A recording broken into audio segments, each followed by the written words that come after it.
दिल्ली सरकार ने महिलाओं के खातों में 1,000 रुपए ट्रांसफर करने में 3 महीने लगने की जानकारी दी है। अधिकारियों के अनुसार इसका कारण डेटा सत्यापन और पात्रता जांच की प्रक्रिया है, जिससे यह सुनिश्चित किया जा सके कि केवल योग्य महिलाओं को लाभ मिले। इसके अलावा योजना के लागू होने में कुछ तकनीकी समस्याएं और बुनियादी ढांचे से जुड़ी चुनौतियां भी हैं। विभिन्न विभागों के समन्वय में कमी और सिस्टम को अद्यतन करने की जरूरत ने भी इस प्रक्रिया को धीमा किया है। इन सभी कारणों से इस योजना के पूरा होने में 3 महीने का समय लग सकता है। मंत्रिपरिषद द्वारा प्रस्तावित योजना में किए गए बदलावों का उद्देश्य इसे अधिक प्रभावी और समावेशी बनाना है। पहले इस योजना का लाभ केवल उन महिलाओं को देने का प्रावधान था जिनकी पारिवारिक आय 3 लाख रुपए प्रति वर्ष से कम है, लेकिन अब इस शर्त को हटा दिया गया है। इससे योजना का लाभ उन महिलाओं तक भी पहुंच सकेगा जिनकी आय इससे अधिक हो, लेकिन जो फिर भी वित्तीय रूप से कमजोर हो सकती हैं। इसके अलावा महिला एवं बाल विकास WCD विभाग को पंजीकरण और कार्यान्वयन प्रक्रिया में संशोधन करने का अधिकार दिया गया है। इस संशोधन के तहत विभाग को यह स्वतंत्रता दी गई है कि वह योजना के तहत वितरित की जाने वाली राशि को भी अपने हिसाब से तय कर सके।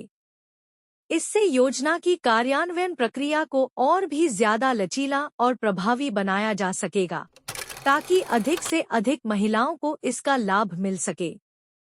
कैबिनेट बैठक में हुई चर्चा के दौरान यह तय किया गया कि दिल्ली सरकार की योजना को जल्द से जल्द लागू किया जाए, ताकि महिलाओं को लाभ मिल सके। मुख्यमंत्री ने वित्त विभाग द्वारा उठाए गए कुछ कदमों को योजना के कार्यान्वयन में रुकावट पैदा करने वाला बताया, जिससे प्रक्रिया में देरी हो रही थी। इस बैठक में अधिकारियों ने बताया कि योजना को चुनावों से पहले लागू करने की कोशिश की जा रही है और पहले बैच के आवेदकों को फरवरी 2024 तक पहली किस्त पहुंचाने की योजना है। इसके लिए प्रशासन ने सभी आवश्यक कदम उठाने की दिशा में काम शुरू कर दिया है, जिसमें पंजीकरण प्रक्रिया, पात्रता जांच और भुगतान की प्रक्रिया को शीघ्रता से पूरा करना शामिल है। अधिकारियों का मानना है कि फरवरी तक पहली किस्त वितरित की जा सकती है, ताकि चुनाव से पहले महिलाएं इसका लाभ उठा सकें। यह बदलाव इस योजना को अधिक समावेशी और व्यापक बनाने की दिशा में कदम है, जिससे यह सुनिश्चित किया जा सके कि विभिन्न वर्गों की महिलाएं इसका लाभ उठा सकें। मुख्यमंत्री महिला सम्मान योजना के लिए प्रतिवर्ष 4,560 करोड़ रुपए की आवश्यकता बताई गई है। इस योजना का उद्देश्य दिल्ली की महिलाओं को आर्थिक सहायता प्रदान करना है, जिसके तहत हर महिला के बैंक खाते में 1,000 रुपए ट्रांसफर किए जाएंगे। योजना के सफल कार्यान्वयन के लिए इतनी बड़ी राशि का बजट तय किया गया है, क्योंकि इसमें लाखों महिलाओं को शामिल किया जाएगा। इस योजना में प्रति महिला 1,000 रुपए की राशि दी जाएगी और अनुमानित संख्या के अनुसार दिल्ली में करीब 45 लाख महिलाएं इस योजना का लाभ प्राप्त कर सकती हैं। यदि एक महिला को सालाना 1,000 रुपए मिलते हैं, तो कुल राशि का अनुमान 4,560 करोड़ रुपए प्रति वर्ष बैठता है।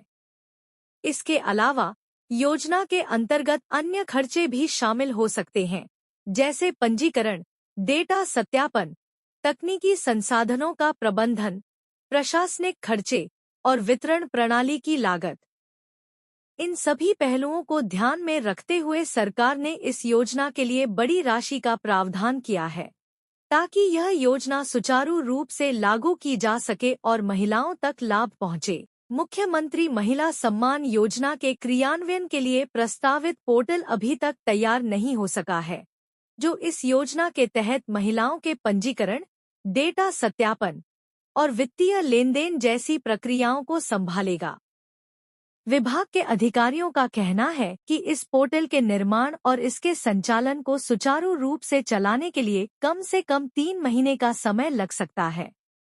यह पोर्टल योजना के सभी पहलुओं को डिजिटल तरीके से चलाने के लिए जरूरी है, जैसे महिलाओं के खातों में पैसे ट्रांसफर करना, पंजीकरण की स्थिति पर नजर रखना और पात्रता की जांच करना। चूंकि यह योजना बड़े पैमाने पर लागू की जा रही है, जिसमें लाखों महिलाओं के डेटा को संभालने की आवश्यकता है, इसलिए पोर्टल का कार्यान्वयन पहले से ज्यादा महत्वपूर्ण हो गया है। दिल्ली विधानसभा चुनाव जनवरी-फरवरी 2024 में प्रस्तावित हैं और मुख्यमंत्री ने इस योजना को चुनाव से पहले लागू करने की योजना बनाई है ताकि महिलाएं इसका लाभ उठा सकें। लेकिन पोर्टल की तैयारियों में देरी होने के कारण इस लक्ष्य को हासिल करना चुनौतीपूर्ण हो सकता है।